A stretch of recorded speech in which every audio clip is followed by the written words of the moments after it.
Tao Te Ching, Verse 1. The Tao that can be told is not the eternal Tao. The name that can be named is not the eternal name. The unnameable is the eternally real. Naming is the origin of all particular things.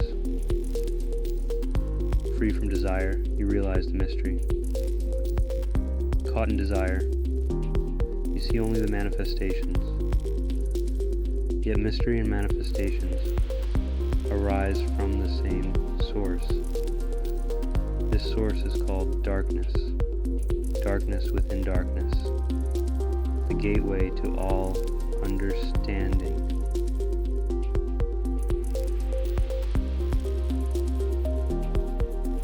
Today's lesson is to practice the basic stances, postures, and breathing used in Qigong. Start with gathering Qi. Take a deep but relaxed breath as you raise your hands up, coming together, palms facing each other. Fill your chest. Exhale as arms lower down to center, filling the lower dantian, strengthening the core. Take a few breaths here with the Qi sunken back to your center. Inhale as palms separate and stretch out to the sides. Qi rises up to chest again, filling the chest completely. Now extend fingers outward, strong at the same motion. Exhale and lower Qi to your center. Now we will begin a warm-up exercise. Begin with circling head around to improve neck mobility and flexibility. It helps to loosen up the muscles and joints in the neck, reducing stiffness and increasing the range of motion. Circle the other way. Gentle head circling exercises can be a part of relaxation techniques and stress reduction routines. This exercise is great after sitting for long periods of time staring at a monitor. Finish with gentle no's and yeses.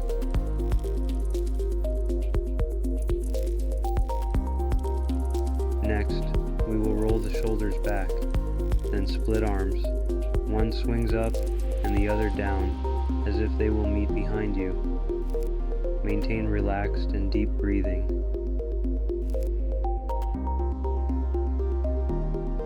Open the chest. Swing elbows back, then rotate palms facing upwards. Swing thumbs back, opening the chest. Let the Qi flow.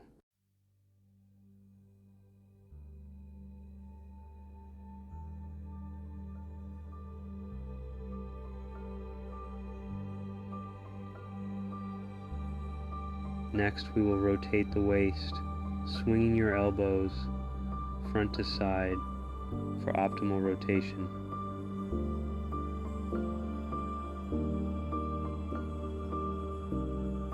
Some forward bends, great for stretching the hamstrings, improving lower back flexibility, and increasing spinal mobility. 6 forward and to the left and right side.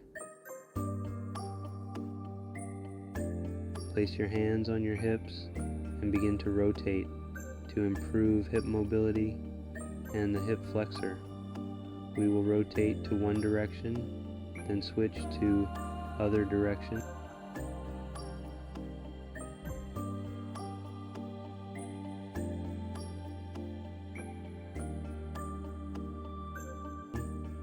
We will end the warm-up today with a few knee swings from the inside, center to the outside, and switch sides.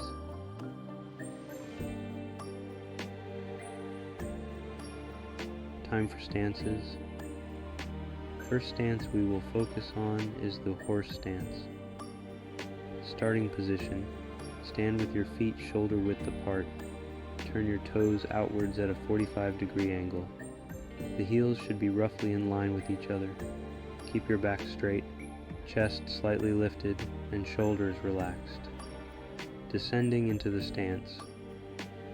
Begin to bend your knees and lower your body down as if you were sitting on a horse. Keep your back straight and your weight evenly distributed between both legs.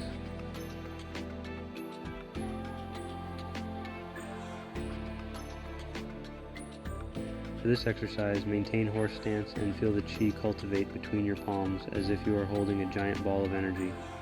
Then, inhale, rise, and compress the energy.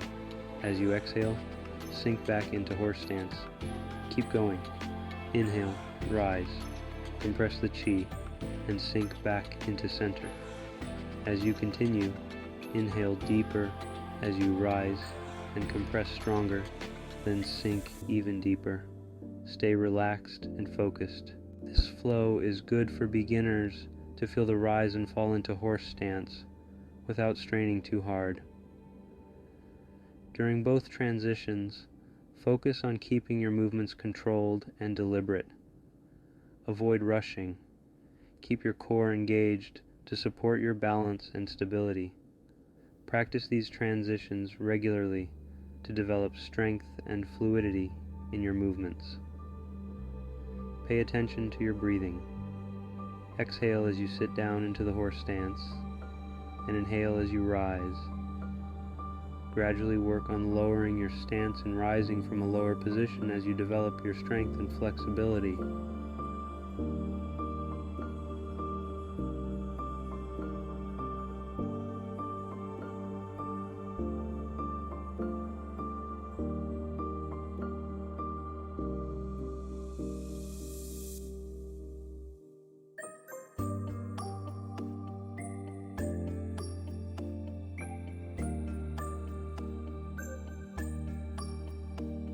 Horse stance.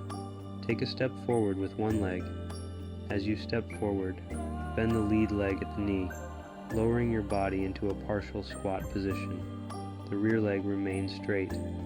The lead leg's knee should align with the toes, with the knee directly above the ankle, forming a 90-degree angle.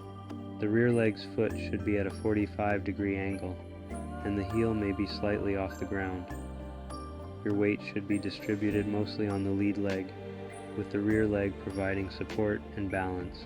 Keep your torso upright and engage your core muscles to stabilize your posture. Your arms can assume various positions. First, we will twist at the waist. Key points for the bow stance. Maintain proper alignment in the lead leg, with the knee tracking over the toes. Keep the rear leg straight but not locked, with the heel slightly off the ground. Keep the hips square and facing forward.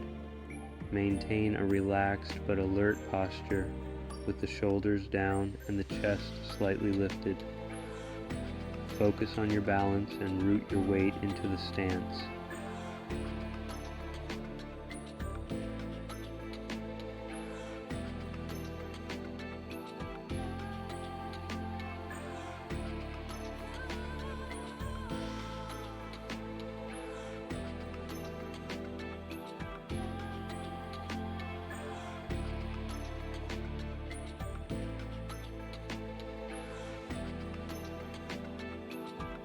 Next is crane stance. It emulates the posture of a crane bird, known for its grace and balance. It can be a challenging and advanced stance, but can be modified for your experience and your own balance. You can raise your leg completely, leave your toes on the ground for now, or rest on your standing leg below the knee. The crane stance demands exceptional balance and coordination.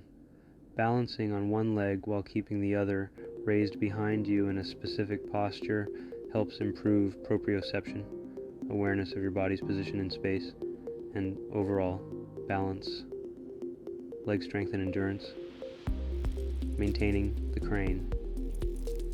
Stance strengthens the leg muscles, including the quadriceps, calves, and ankle stabilizers. This is crucial for various martial arts techniques that require strong and stable legs. Core strength. Balancing in the crane. Stance engages the core muscles to maintain an upright and stable posture. This helps develop core strength. Flexibility.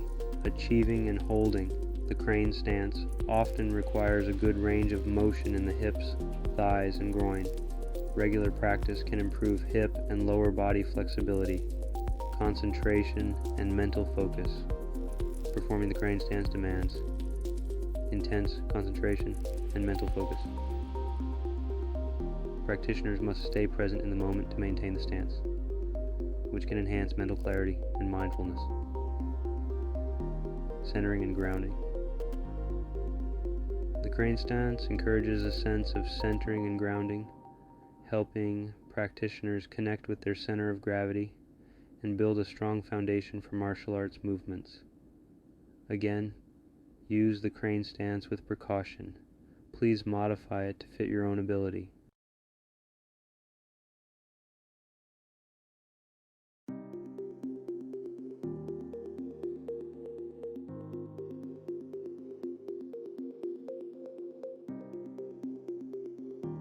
Now we will flow. Rotate and inhale. Exhale and sink down into one leg, leaving the other, front leg empty.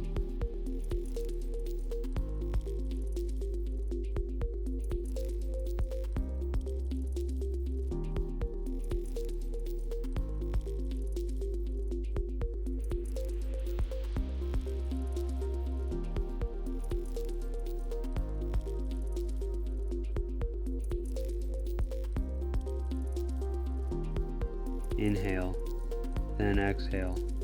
As you sink, feel the chi flow from one side to the other.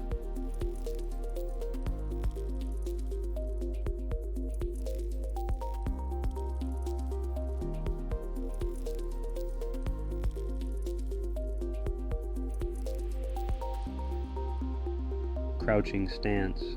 The crouching stance is an essential component of many Qigong routines and offers various benefits when practiced regularly. Slowly and mindfully bend your knees and lower your body into a partial squat. Your feet should remain flat on the ground, and your heels should not lift. The depth of the squat can vary based on your flexibility and comfort.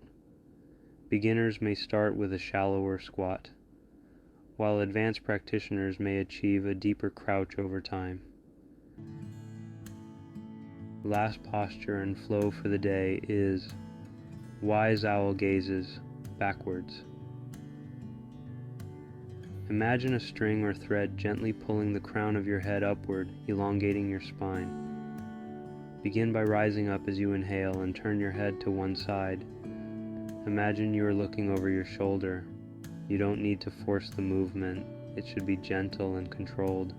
As you turn your head, stretch your neck muscles by gently extending your chin upward and outward. Feeling a gentle stretch in your neck and upper spine, return to center.